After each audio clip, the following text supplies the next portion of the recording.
வணக்கம் நண்பர்களே, voice of Logu சேனலுக்கு உங்களை அன்போடு வரவேற்கிறேன். நாளுக்கு ஒரு அரசியல் கூத்து நடக்கும் நம்ம தமிழ்நாட்டில் இன்னைக்கு நாம அலச போறது அமமுக பொதுச் செயலாளர் திரு டிடிவி தினகரன் அவர்கள் சமீபத்தில் உதிர்த்த ஒரு முத்தான கருத்தை பத்தி தான். தொகுப்பாளர் நாங்குநேரியில நடந்த கூட்டத்தில் பேசியிருக்காரு தினகரன். என்ன சொல்லியிருக்காரு? பாஜக ஆட்சி வந்தால் நல்லதுதானே, மோடி பிரதமரான பிறகு எங்காவது சட்டம் ஒழுங்கு பிரச்சனை, சிறுபான்மையின மக்களுக்கு ஏதாவது அச்சுறுத்தல் இருக்கிறதா அப்படின்னு வெளிப்படையா பாஜகவுக்கு வக்காலத்து வாங்கியிருக்காரு. இதை பத்தி தான் இன்னைக்கு நாம விரிவாக பேச போறோம். முதல்ல சிறுபான்மையினருக்கு அச்சுறுத்தல் இல்லையான்னு கேட்டிருக்காரு தினகரன் சார். மணிப்பூர்ல பல மாதங்களா என்ன நடந்துச்சுன்னு உங்களுக்கு தெரியாதா?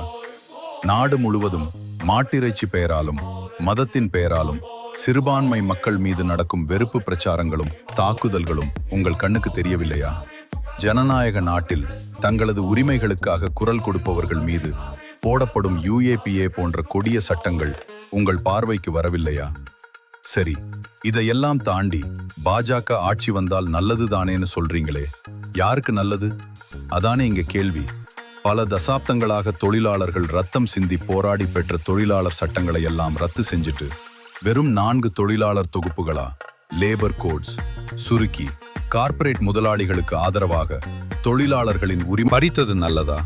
லாபத்தில் இயங்கும் பொதுத்துறை நிறுவனங்களை எல்லாம் அடிமாட்டு விலைக்கு தனியாருக்கு தாரை வார்ப்பதும், ரயில்வே துறையை சிறுக சிறுக தனியார் மயமாக்குவதும் உங்களுக்கு நல்லதாக தெரிகிறதா? விவசாயிகள் டெல்லியில் பல மாதங்கள் வெயிலிலும் பனியிலும் போராடினார்களே, வேலையில்லா திண்டாட்டம் தலைவிரித்து ஆடுகிறதே, இதெல்லாம் அமமுக பொதுச் செயலாளருக்கு பிரச்சனையாகவே தெரியவில்லையா? உண்மையில் முதல்வர் அவர்கள் சொல்வது போல அதிமுக அல்லது அவர்களின் கூட்டணி கட்சிகள் ஜெயித்தால் அது தமிழ்நாட்டில் பாஜகவின் பின்கதவு நுழைவுக்குத்தான் வழிவகுக்கும் என்பதை தினகரனின் இந்த வெளிப்படையான பேச்சே உறுதிப்படுத்துகிறது.